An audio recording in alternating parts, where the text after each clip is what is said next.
வாக்காளர் பட்டியல் அதாவது வோட்டர்ஸ் லிஸ்ட்டில் உங்கள் பேர் இருக்குதா, அந்த லிஸ்ட்டை எப்படி டவுன்லோட் பண்ணலாம் அப்படிங்கிறதுக்கு நம்ம தெரிஞ்சுக்கலாம். உங்கள் ஃபோன் இல்லைன்னா பிசி ப்ரௌசரில் ECI e-roll டவுன்லோட் அப்படின்னு டைப் பண்ணி என்டர் கொடுங்க.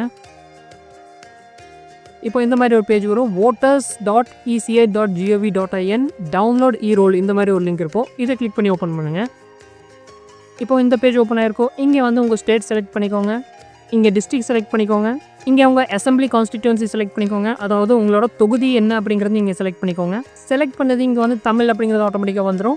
அடுத்தது ரோல் டைப்பில் நீங்கள் எப்போவுமே ஃபைனல் ரோல் தான் நீங்கள் செலக்ட் பண்ணணும். நீங்கள் சர்ச் பண்ணிகிட்டு இருக்க டைமில் ஃபைனல் ரோல் இல்லை அப்படின்னா நீங்கள் வந்து டிராஃப்ட் ரோல் செலக்ட் பண்ணிக்கலாம். ஆனால் ஒன்ஸ் ஃபைனல் ரோல் க்ரியேட் ஆயிடுச்சு அப்படின்னா நீங்கள் அதை தான் ஓப்பன் பண்ணணும். நானும் இங்கே ஃபைனல் ரோல் செலக்ட் பண்ணிக்கிறேன். செலக்ட் பண்ணிவிட்டு இந்த கேப்சாவை கீழே என்டர் பண்ணிக்கிறேன். இப்போ கீழே வந்தீங்கன்னா உங்களோட பார்ட் நம்பர், சீரியல் நம்பர் இங்கே செலக்ட் பண்ணுவோம். அதாவது உங்களோட பூத், நீங்கள் போய் ஓட்டு போடுவீங்க இல்லையா, அந்த பூத்தோட லொக்கேஷன் வந்து நீங்கள் இங்கே கொடுக்கணும். இங்கே வந்து உங்கள் தொகுதியில் எந்தெந்த பூத்தில் இருக்குது அப்படிங்கிறத மென்ஷன் பண்ணியிருக்காங்க. ஒரு பேஜுக்கு 10 அட்ரஸ் இங்கே வரும். உங்கள் பார்ட் நம்பர் இதில் காமிக்கல அப்படின்னா நீங்கள் நெக்ஸ்ட் அப்படிங்கிற பட்டனை கிளிக் பண்ணிங்கன்னா அடுத்த பேஜ் வரும். நெக்ஸ்ட் கொடுக்க அடுத்தது பேஜ் வந்துகிட்டே இருக்கும். உங்கள் பார்ட் நம்பர் ஷோ ஆகிற வரைக்கும் இதை வந்து கிளிக் பண்ணிகிட்டே இருங்க. இப்போ என்னோடய பார்ட் நம்பர் பார்த்தீங்கன்னா 178 178. ஸோ அதுக்கு பக்கத்தில் இருக்க செக் பாக்ஸை நான் டிக் பண்ணிக்கிறேன். டிக் பண்ணிவிட்டு மறுபடியும் மேலே வாங்க. இங்கே வந்து டவுன்லோட் செலக்டட் பிடிஎஃப்ங்கிற பட்டனை கிளிக் பண்ணுங்கள். இந்த மாதிரி ஒரு ஸ்டேட்டஸ் காட்டும். இங்கே வந்து சக்ஸஸ் அப்படின்னு இருக்கும். இது வந்து யூஸ்வலாக உங்களுக்கு 1 நிமிஷம் 2 நிமிஷம் டைம் எடுத்துக்கும். அதுக்கப்புறம் உங்கள் ஃபோன்லேயோ உங்கள் பிசிலையோ இது வந்து டவுன்லோட் ஆயிடும். டவுன்லோட் ஆன ஃபைலை நீங்கள் ஓப்பன் பண்ணிங்கன்னா இந்த மாதிரி தான் இருக்கும். வாக்காளர் பட்டியல் அப்படின்னு சொல்லி இங்கே மென்ஷன் பண்ணியிருப்பாங்க. உங்களோட சட்டமன்ற தொகுதி வந்து இங்கே மென்ஷன் பண்ணியிருப்பாங்க. இதுதான் உங்களோட assembly constituency number.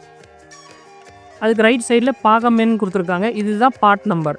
Part number, serial number எப்படி கண்டுபிடிக்கலாம் அப்படிங்கிறதுக்கு ஒரு தனியாக வீடியோ போட்டிருக்கேன். உங்களுக்கு தேவைப்பட்டுச்சுன்னா அதை செக் பண்ணி பாருங்கள். கீழே டிஸ்கிரிப்ஷனில் லிங்க் கொடுக்குறேன்.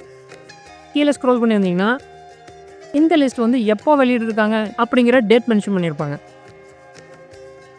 அது கீழே வந்தீங்கன்னா உங்கள் போலிங் பூத்தோட ஏரியா நேம், அது என்ன வார்டு, போலீஸ் ஸ்டேஷன் என்ன, போஸ்ட் ஆஃபீஸ் என்ன, அதோட பின்கோடு என்ன, இது எல்லா டீட்டெயில்ஸும் இங்கே மென்ஷன் பண்ணியிருப்பாங்க. இன்னும் கொஞ்சம் கீழே ஸ்க்ரோல் பண்ணி வந்தீங்கன்னா செகண்ட் பேஜில் நம்ம எதிர்பார்த்துருக்கிற நேம் லிஸ்ட் வந்து இங்கே இருக்கும். இங்கே வந்து சட்டமன்ற தொகுதி நம்பர் மென்ஷன் பண்ணியிருப்பாங்க. ரைட் சைடில் பாகம் எண், அதாவது பார்ட் நம்பர் மென்ஷன் பண்ணியிருப்பாங்க. அதுக்கப்புறம் சீரியல் நம்பர், அதாவது இங்கே 1 இருக்கு இல்லைங்களா, இதுதான் சீரியல் நம்பர். ஒவ்வொரு சீரியல் நம்பரும் ஒவ்வொரு ஓட்டர் ஐடியை குறிக்கும். ரைட் சைடில் இருக்கிறது இதுதான் உங்கள் ஓட்டர் ஐடி நம்பர். அது கீழே உங்கள் ஃபோட்டோ வந்து அவைலபிளாக இருக்கா இல்லையா அப்படிங்கிறது போட்டிருக்காங்க.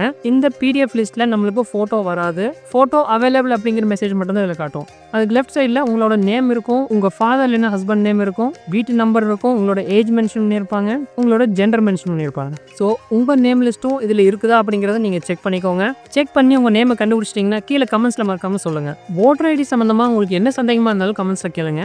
அடுத்த வீடியோவில் உங்களை சந்திக்கிறேன். நான் உங்கள் ஃப்ரெண்ட் கார்த்திக்.